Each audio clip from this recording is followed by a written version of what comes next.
Sir, I am representing Rustic Construction PLC, which is the defendant of this case, and this is an application about setting aside the default judgment entered against my client, the defendant. I would be relying upon the pieces of evidence as has been set out in paragraph 2 of my skeleton argument, page number 1, and if I may check whether, sir, you have all the documents presented for you. Yes, they're listed beautifully in your skeleton, and I do have the bundle. So, as far as the background of the case is concerned, the defendant has entered into a contract with the claimant where it was agreed that the defendant will build a sports hall for the claimant, and it was also agreed that a specific type of brick will be used, particularly known as the old bath stone. And it is alleged by the claimant that in the end, the defendant did not use the old bath stone, and it was the lack of use of old bath stone which has caused the deterioration of one of the walls, and that is why the claimant has been claiming £12,000 as damages. Whereas the defendant seeks to defend the claim by arguing that old bath stone was actually used, and the cause of the deterioration was not the use of the old bath, not the lack of use of the old bath stone, rather than the use of it, which will be capable of being proved by evidence. Now, after the dispute has struck, the claimant has served the defendant with the particulars of claim, which the defendant was supposed to defend, but the defendant failed to defend the claim in time, not because of any fault on the part of the defendant, but because of the misfortune that the solicitor of the defendant had to go through. And I will be proving each of those issues by relevant pieces of evidence. Now, as far as my submission is concerned, I will be relying upon CPR Rule 13.3, where it is the discretion of the judge on court to set aside a default judgment, provided that the defendant has either a real prospect of successfully defending the case, or there are any other good reason why the defendant should be allowed to defend his case successfully. And it should also be the application for setting aside default judgment should also be made properly. As far as my submissions are concerned, I would like to rely upon the arguments as has been specified and listed in my skeleton argument, particularly from paragraph 4 to paragraph 11, as may be in front of you in page number 3 and 4 of my skeleton argument. So as far as the first point is concerned, I would submit that it was not the defendant's fault in particular as far as delay in defending the claim is concerned, for which the default judgment was entered against my client.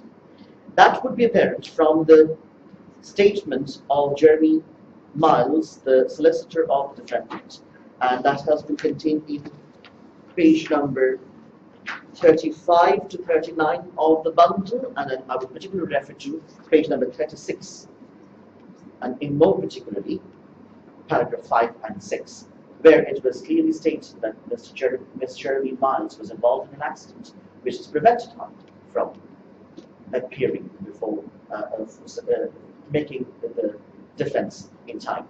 And if I could refer to paragraph 5 and read from there, unfortunately, over the weekend of 10-11 September, I was involved in a road traffic accident.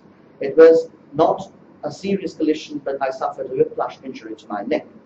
And down to 3 lines, I'm told by my secretary that during my absence, she cancelled the appointment I had arranged with Mrs. Holmes, and not appreciating the urgency of my interview with Mrs. Holmes, did not arrange for her to see any other partner in the meantime.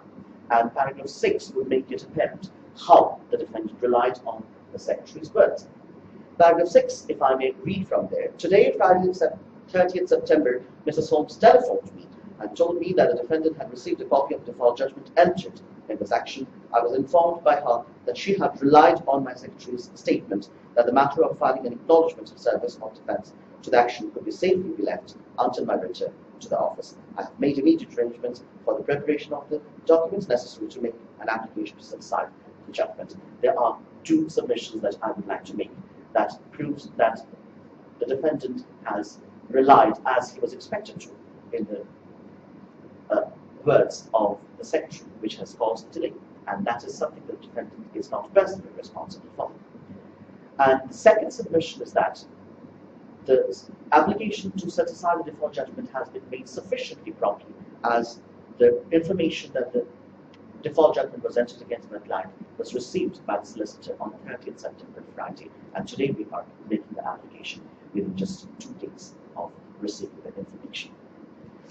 As far as my client's prospect or real prospect of successfully defending the claim is concerned, there are few evidences that I would submit before this court. First of all,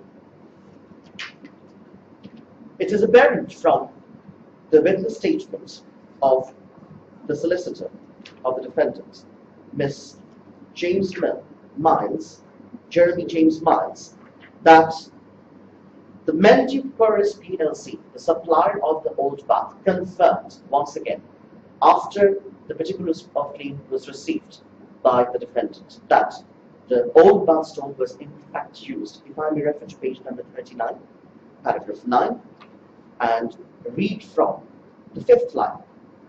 The materials required for use in the construction of the Cleveland Sports Hall were obtained from Mendy Purist PLC, and it was a condition of the supply contract that the stone should be old bath stone. I refer to a copy of the order from form relating to the supply of the materials used in the Cleveland Sport Hall marked JM1, not enclosed for the purpose of this exercise. So that is a piece of evidence tending to prove that old bath stone was in fact used.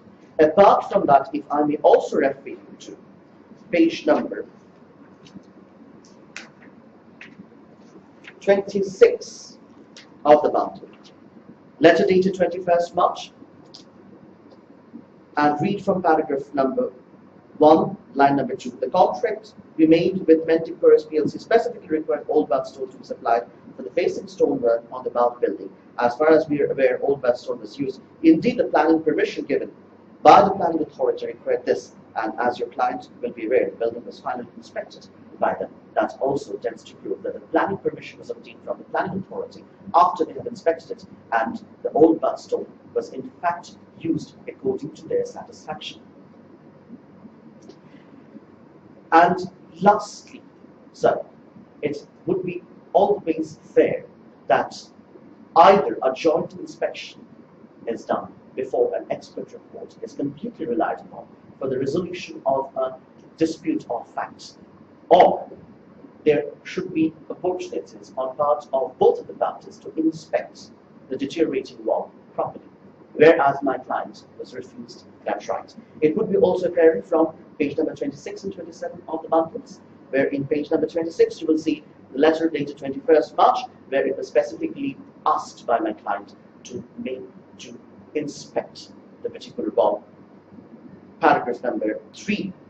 We would like to inspect the property with our own expert, which was refused, will be apparent from page number 27, letter dated 8th April, and paragraph number 3. There is, in our view, no need for you to inspect. This is simply delaying the inevitable. Not only our client was denied the right, it was also apparent that the pre-action protocol was not properly followed by the claimant, as they appointed an expert, which was their own expert, and did not consult the defendant before appointing an expert. So the pre-action protocol was also breached.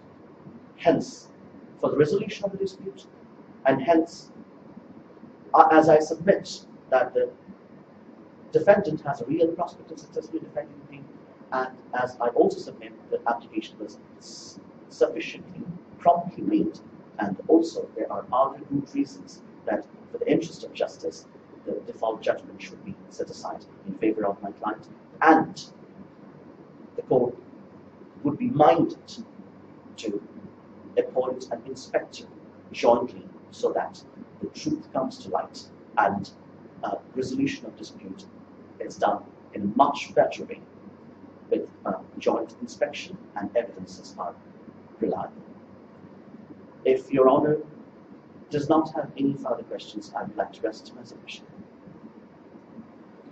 Thank you. Much obliged.